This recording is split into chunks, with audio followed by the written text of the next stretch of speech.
Hey everyone, welcome back to Every Version Ever. My name is Jonathan North, and in today's episode, we're mining the archives of my YouTube channel for podcast content.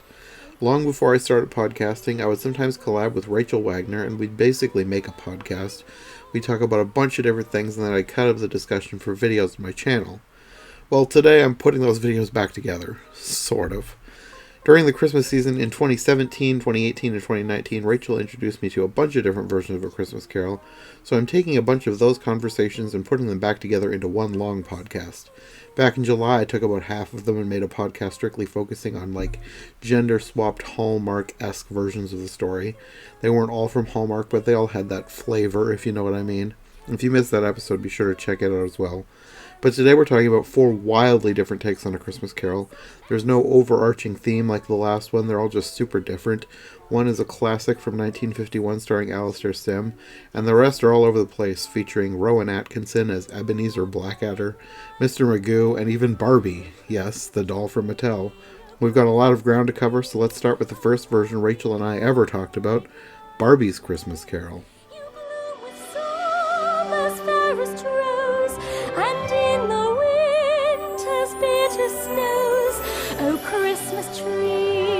Christmas tree, how lovely are thy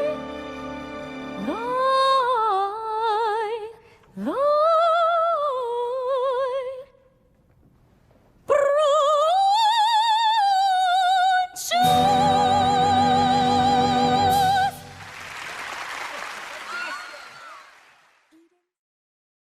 So thanks for letting me be on your channel, first of all. And I have a fondness for the Barbie movies. I've reviewed 7 of them on my channel, and they're kind of I don't know, I guess maybe you could say they're a guilty pleasure, but I have no guilt. I enjoy them. And the thing about the Barbie movies is you kind of just have to accept the fact that the animation isn't great. And so you just have to be like, okay, that's it. And some people can't get over that, and other people like me can. But the other production values are pretty strong. I think the voice cast is good. I think the music is really good, particularly in this one. I think all the carols are really strong and well sung, well arranged. A lot of times they have symphony orchestras doing the music, which I like.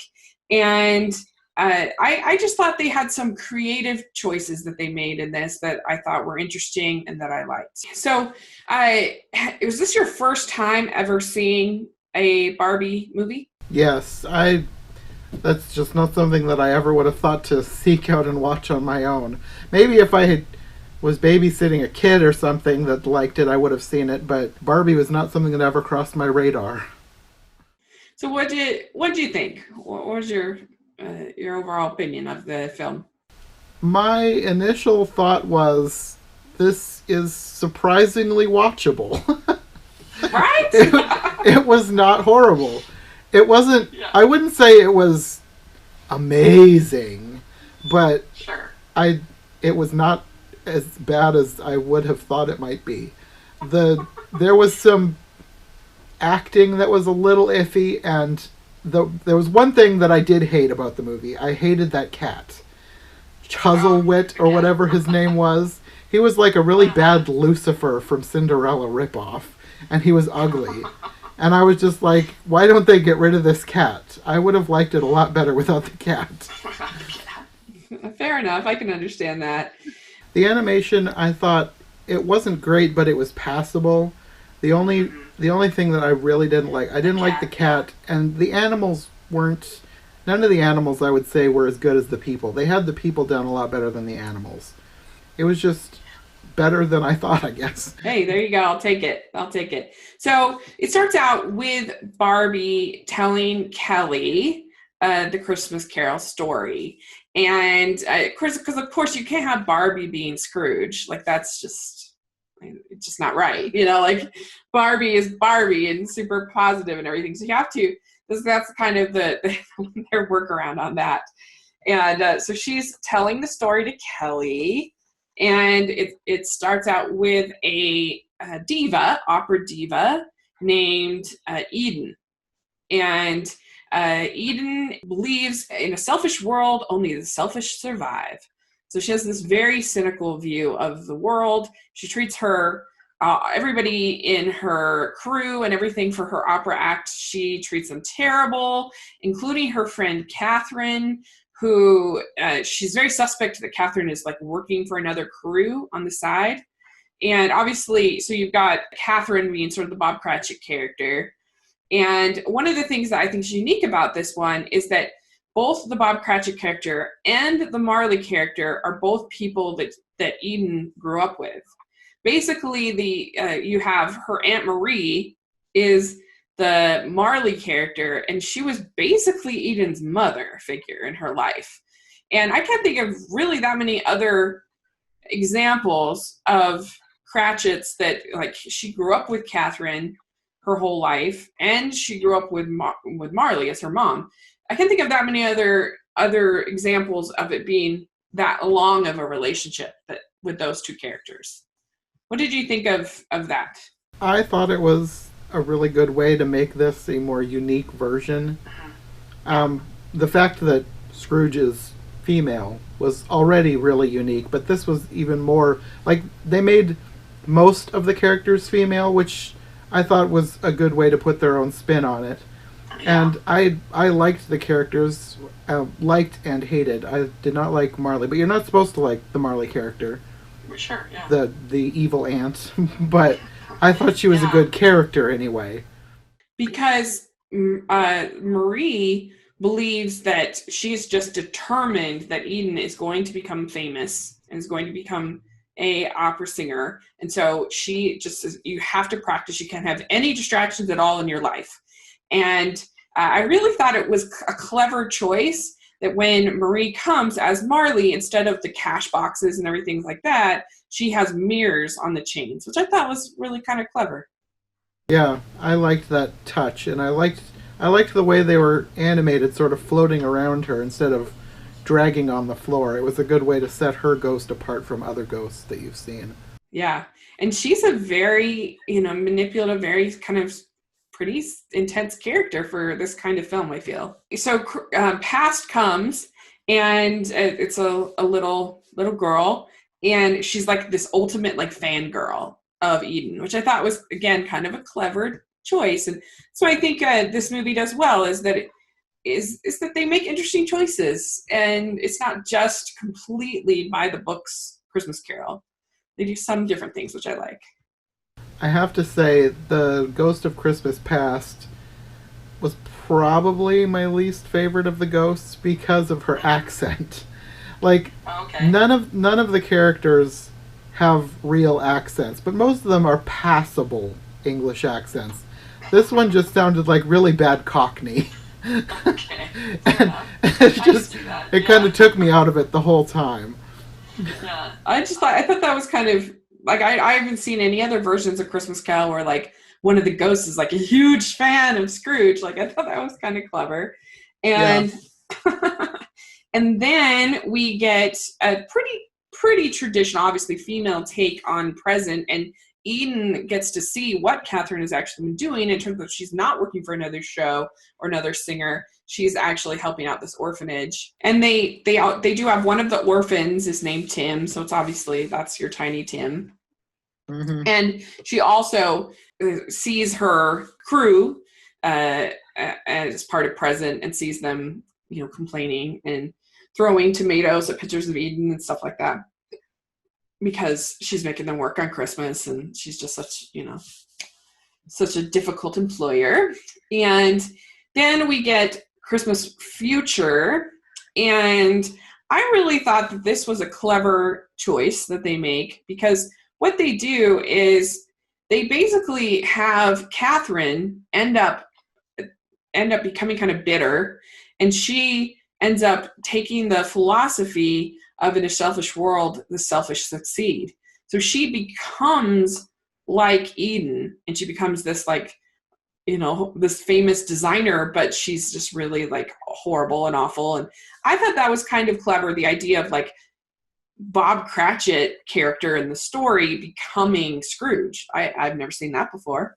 Yeah, no, that was the first time I've seen a version like that.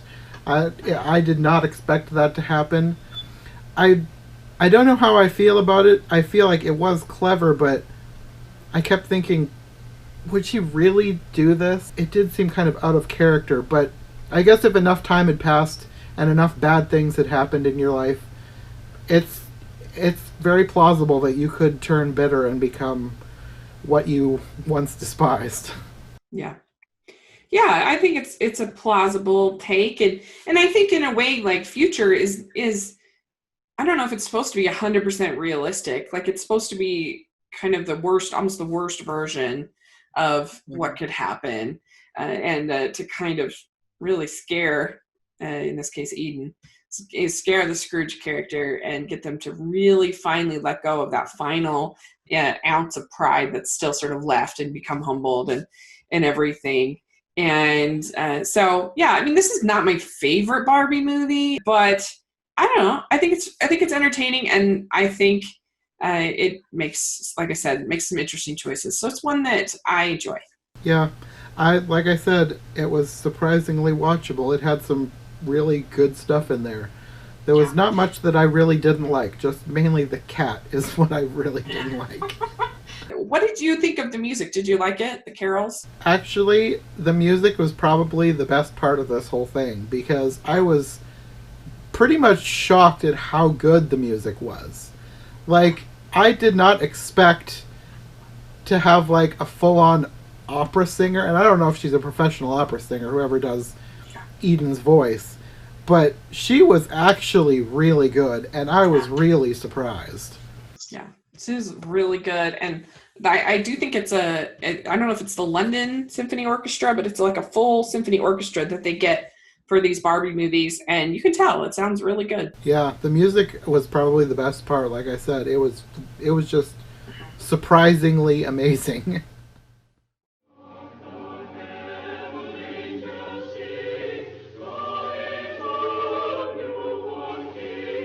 In 2017, the first year of my channel, Rachel and I talked about 3 different versions: Barbie's Christmas Carol, which you've just heard, A Diva's Christmas Carol, which you can listen to on our podcast from July, and the 1951 version, simply called Scrooge, starring Alastair Sim.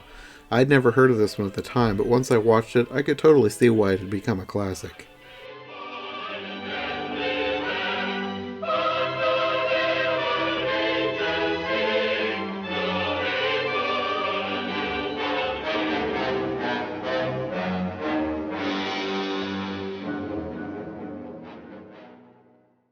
This is widely considered the best version of Christmas Carol by, whoever makes those decisions. It's widely considered the best version.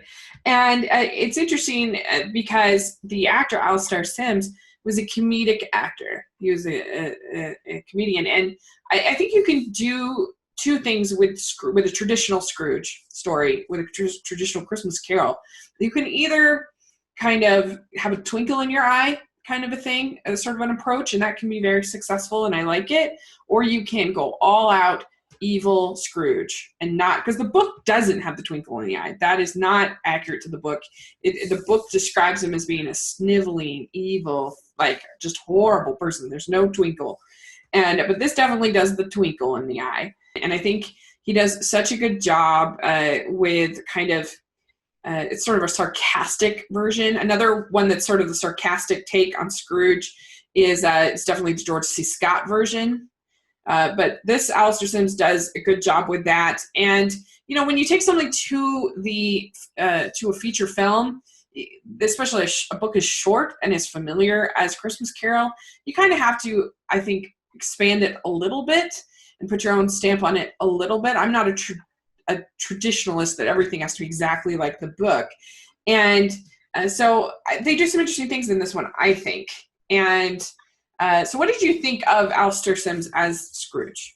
I thought he was really good, and I wasn't sure at the beginning, but he definitely kept growing and growing on me, and I really liked him by the end. He's probably one of my favorite actors to play Scrooge. He was just really good, I thought. He had a lot of, I don't know, nuance, maybe you could say. He played it so well. Yeah, very sincere, very just a character that you want to follow and you want to like. He was very good, and This version is also just so handsomely produced. The cinematography is gorgeous. The way it uses light and shadow and everything like that is just beautiful. Yeah, I thought that everything looked really good, especially because previously I had been watching other black and white ones with Sarah, mainly the silent ones. They never looked good. They were just kind of passable. They were like a step above a stage play, I guess you could say. They didn't do a whole lot as far as set design or cinematography. And I get it, it was the early days of cinema, so there were probably not many people doing that at that point. But because that's what I had been watching and what I had been associating black and white versions of A Christmas Carol with, this one was kind of a pleasant surprise to see how well they did that. Yeah. Yeah, it really is beautiful. In this version, they spend a lot of time with past. What I really think is interesting is you get to see the little Fan, and but she's actually not little. She's actually older than Scrooge in this version. In this version, Scrooge's mother dies in childbirth. His mother says, take to the father, like, take care of the baby, take care of Ebenezer, whatever. And then you see later on that Fan has the same thing happen to her. She dies in childbirth, having a nephew Fred, and Scrooge. She says, please take care of the baby, please Scrooge, and please Ebenezer. And he like storms out. And so it's kind of an interesting thing. Like, he realizes through the visit of the past that he realizes he did the same thing to Fan that his father had done to him, that to his mother, and that he had treated him with the same sort of disdain that his father had treated him. And I thought that was really an interesting and lovely sort of way to flesh out his character. Yeah, I really liked the backstory, and I really liked how they explained why Scrooge treated his nephew like he did, because of his close relationship with his sister who died having his nephew. Right. I thought that was just a really great, I don't know if twist is the right word, but had any other versions done that before? Because that's not something that I was totally familiar with, and it's been so long since I've read the book. So maybe it was from the book. I'm not sure, but I don't remember this. In the book, Fran is younger than Scrooge. So obviously his mom didn't die in childbirth having him, but his father's very bitter and whatever. And so then this is a different take, but I think I like it. I think it's good. And they also are a little bit more clear in this version about sort of the Christianity that's a part of the book. They talk about how he's not just ignored like a pleasant holiday, but that he has ignored Jesus Christ and his gift. And then Tiny Tim, it makes it very clear when he talks about hoping that the people will remember who died on the cross. And you're supposed to basically, it's a way to sort of show this whole story is about kind of not only in the book, the story is not just about somebody ignoring a pleasant holiday. It's about Scrooge has turned his back on Christ and has turned his back on it's very clear. And so that's also part of sort of this redemption story, is him coming back to faith, not just celebrating Christmas. And so I like that in this. And you get your present, and present tells Scrooge, the child born in Bethlehem, he does not live in men's heart one day a year, but in all the days. You have chosen not to seek him in your heart. Therefore, you shall come with me and seek him in the hearts of men of good will. So they are pretty forward about sort of that religious element of the story. Maybe it's because I haven't read the book in so long, but I wasn't really thinking about that being such a big part of the story. And like I said, it's been so long since I read the book. I should have read the book before I started this whole series. But I liked how they did it in this version, they did it in such a way that it didn't feel like they were shoehorning it in, because most of the time when there's like a religious message in a movie, it always feels like it's kind of being forced into the movie, and it doesn't feel genuine enough. But I thought that they did a really good job of putting it in this movie and making it feel like this is legitimately something that should be part of the story. Yeah.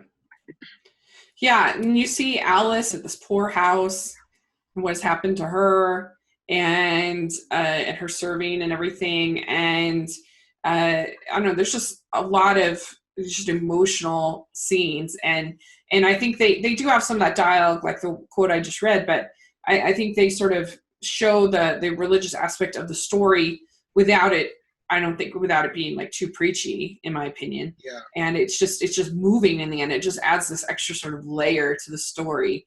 And I mean, if I was going to fault this movie at all, maybe they spent too long in past. But I don't know. I just think it's so beautifully made. It's scary. Like, the scares are legit. And I was kind of surprised at how dark it got at a couple points. It gets really dark. And the sound design especially. Like, the sound effects for when Marley is coming, that was, like, really haunting. And I really enjoyed how creepy that was. Yes. It's really creepy, and I love the way that I don't know, even the way that Marley looked, the way he's kind of translucent. For that era, I think it looked pretty good. Yeah. Special effects. No, they did a great job. Alastair Sim is so strong. I really also like the Cratchits in this. I really like Tiny Tim in this. I was surprised at how much I like Tiny Tim, because I'm kind of picky when it comes to child actors. Like, people give kids a pass because they're cute. And it just annoys me when they have an adorable kid in movies and they can't say their lines realistically for anything. But this Tiny Tim was so good. I really liked all of his kids, but Tiny Tim maybe it's because it's a kind of a low bar, but I was just blown away by how good Tiny Tim was. Really good. But I think this almost feels like a Hitchcock film. It's just so well made. It's so well, it's just beautiful to watch. It's emotional. I think it works, and well acted. Well, I mean, it's just a Academy Award worthy film. And so it's a great holiday classic, and it's my favorite, like I said, of the traditional versions. But I mean, it's hard for me to find. There are like two versions of Christmas Carol I don't like, but for the most part, I like on some. I can enjoy watching almost every version. I just love the story of redemption, and that there's no lost causes in this crazy world we live in, and that anybody can change, and I think that's probably one reason why I like this story so much, is because I've said for years, I'm just a sucker for redemption stories. I love it when a bad guy becomes a good guy. It's just one of my favorite tropes, I guess you could say. I love it, and this is one of the quintessential versions of that trope. I really like it. Yeah. And also, I do love the way that this movie uses carols. It kind of underscores the religious themes, but also it's just really effective in sort of underscoring the idea of repentance and atonement and redemption and all of that. It's really good. Yeah, the music that they had in this movie was just perfect. Yeah, it was perfect. Yeah, I agree. He's kind and generous to the sick. He'd never spread a nasty rumor. He never gets on people's wick, and doesn't laugh at toilet humor. In 2018, Rachel and I covered two more versions together, and they were as wildly different as possible, starting with Blackadder's Christmas Carol. I asked her for something different, and she delivered. For those who may not know, Blackadder is a historical Britcom starring Rowan Atkinson as several people throughout history. This special Christmas episode ended up serving as more of a parody than an actual adaptation. It actually plays out almost as an exact reverse of the story, with our Scrooge character, Ebenezer Blackadder, beginning the story as sickeningly good, as described by his theme song, and over the course of his ghostly trips through time, he is accidentally convinced to become a horrible miser.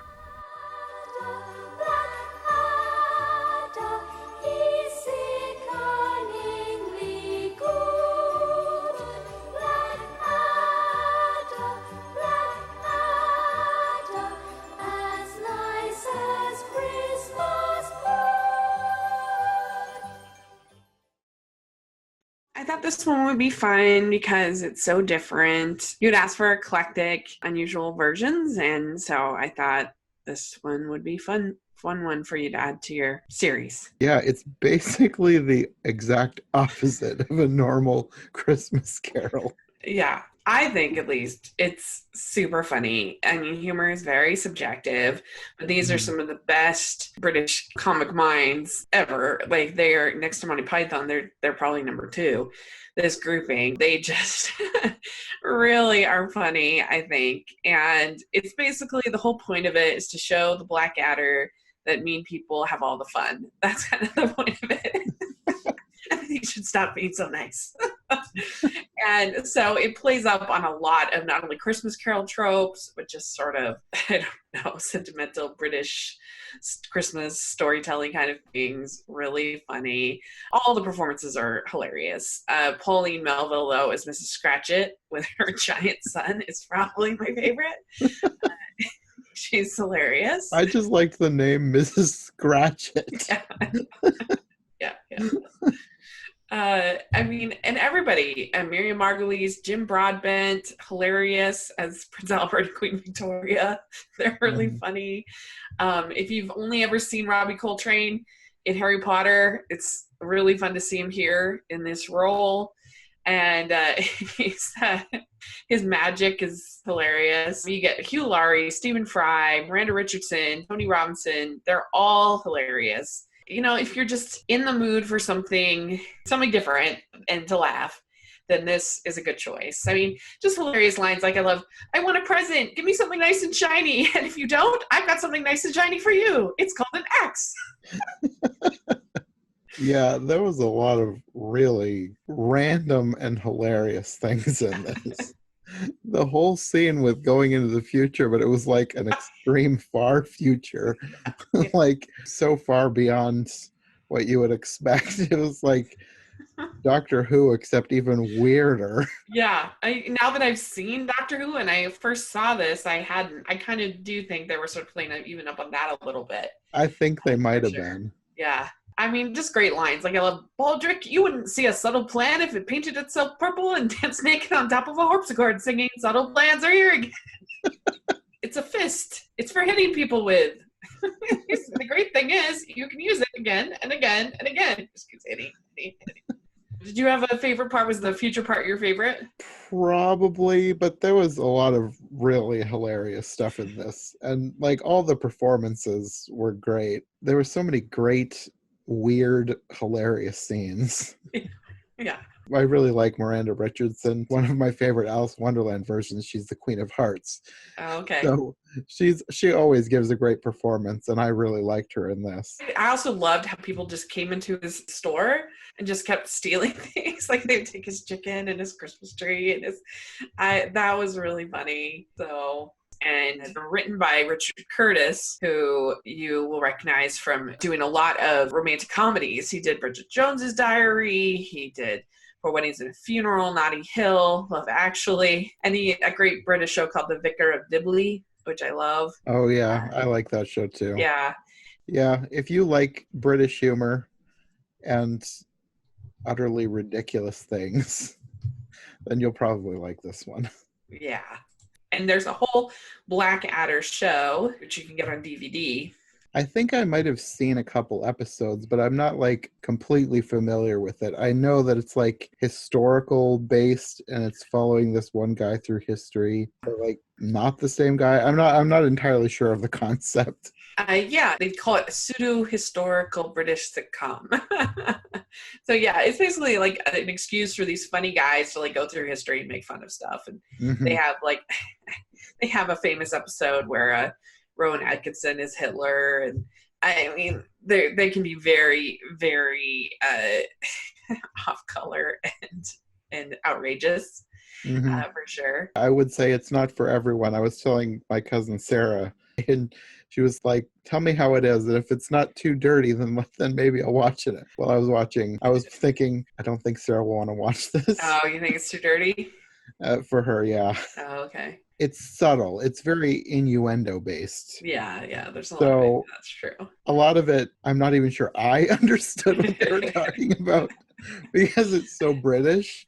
A So lot of the humor, it's just them calling each other stupid, which is funny. Like, yes, unless I'm very much mistaken, you're the winner of the round Britain's shortest, fattest, dumbiest woman competition. And for her to be accompanied by the winner of this year's stupidest accent award is really quite overwhelming. there was some great insults once he finally turned mean. Yeah, and Stephen Fry and Hugh Laurie are just hilarious. If you've only seen Hugh Laurie as House, like you're really missing out on. I mean, I know that show has some humor, but he really can be hilarious. And there's a great show called Jeeves and Wooster. Yeah, I've seen that. Actually, Sarah likes that show. Oh yeah. She's the one who introduced that one to me. Yeah, it's definitely out there, and humor is super subjective, so not everybody will like it. Mm-hmm. But I don't know. I feel like almost everybody will have at least one joke that'll make them laugh. Especially if you like Monty Python, kind of British dry wit, then you'll love it. Yeah, That's, I think, the level of humor and tawdriness and things like that, and absurdity. Yeah. I mean, Monty Python's probably a little more absurd, but this was still pretty absurd in places. Yeah. It's just a really funny show, and it's a really funny little special. It's just 42 minutes. And if you're just tired of all of the goo that's going to get at Christmas, especially in my life, then this is a good one to put on. Yeah, this would definitely be an antidote if you were sick of the holiday cheer. Yeah. Will we have a gander and some razzleberry dressing? Oh, razzleberry dressing would be nice. Will we have a pudding made of liver while we're guessing? Or maybe razzleberry dressing twice? The other version Rachel and I talked about in 2018 was a lot closer to the source material, Mr. Magoo's Christmas Carol. Apparently a Christmas classic for some people, but like the Alastair Sim version, I'd never heard of it before Rachel introduced it to me. We've been so awful good, from me down to the baby, and we're not made of wood or razzleberry gravy. Okay, so let's talk about Mr. Magoo's Christmas Carol. Yes. So what is it that made you want to talk about this one?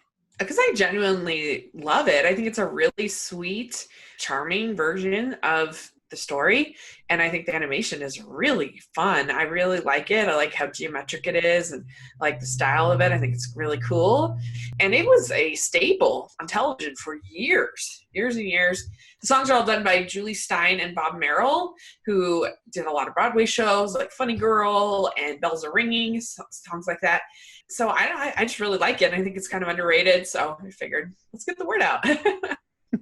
Yeah, I don't think I'd really heard of it before I started looking into all the different versions of A Christmas Carol there were. So I was kind of surprised to find out that it was like famous at one point. Yeah.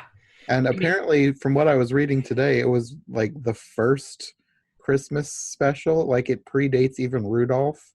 Yep. That was another surprise for me. You'd think it'd be more well known these days if it was that famous at one point. But yeah, what did you think of it? I liked it. I wouldn't say that I loved it, but I did enjoy it. The songs, for the most part, I thought were kind of forgettable, but I did like the one with the Cratchits in the Cratchits house. That was probably my favorite. The one where... The raspberry juice? Yes.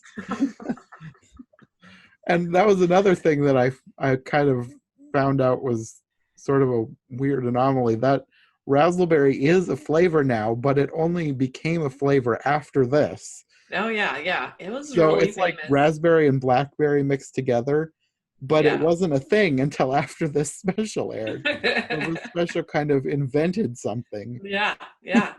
I like raspberry juice, but I really like Winter is Warm. I think that's a really nice song.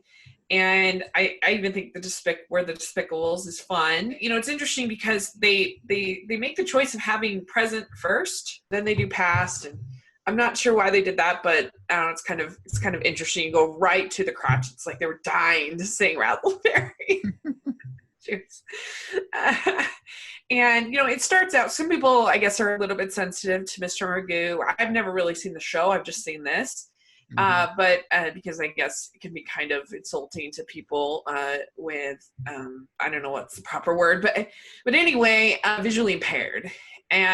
But in this case, with this short, it's only the very beginning that you see him like crash, and then he goes into this theater, and from then on, it's not really the Mr. Magoo character at all. It's just Scrooge. There's really no more of him being blind or anything like that. So if there's any concern about that, then it's really not.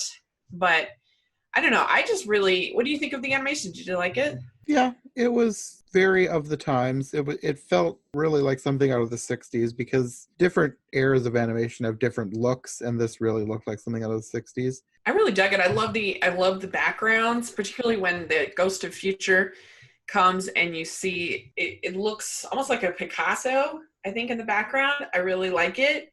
I don't know, I just think it has that cool sort of Art Deco Cubanism kind of feel to it that I think looks neat. That introduction with all the cars and things, it almost feels something out of Rhapsody in Blue in Fantasia 2000. Oh yeah. It's really cool, the movement and I like it. And, you know, it's interesting because the Flintstones Christmas Carol is actually pretty solid. It's pretty good. And in that one, it's also a play. But in that one, it's not just them watching the play. They're kind of coming in and out and in and out. And the Fred is the Scrooge character. And so they're kind of interesting ones to watch back to back. So much Flintstones and then this. You kind of get different styles. But yeah, I think it has a nice heart to it. It captures most of the emotion that you need for the Christmas Carol.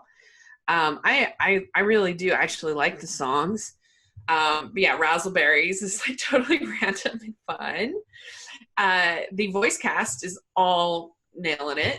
Jim Backus as Scrooge / Mr. Magoo is really fun. Paul Frees is fun in it. He plays Fezziwig and a whole bunch of other characters. I mean, it stays, aside from switching to present being first, it stays pretty close to the story, I think. Yeah, I noticed it seemed like some of the lines even were taken, if not verbatim, like very close to from the book. Like they were sticking very close to what was actually said in the book as well as what happened. Yeah, I mean, the idea is this is supposed to be them watching a big Broadway premiere. So I think that's why they got Broadway professionals, you know, to come, and the songs feel very like show tunes. I kind of felt like the whole play thing wasn't really needed.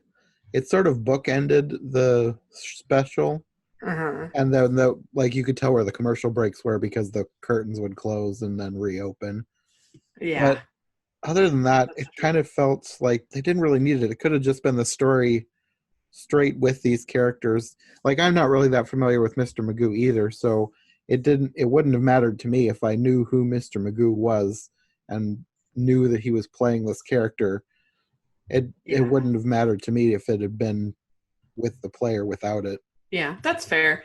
They have lines that I appreciate in a version for kids that they include the decrease the surplus population line. They have Tim talking about being a cripple and Jesus and helping people remembered.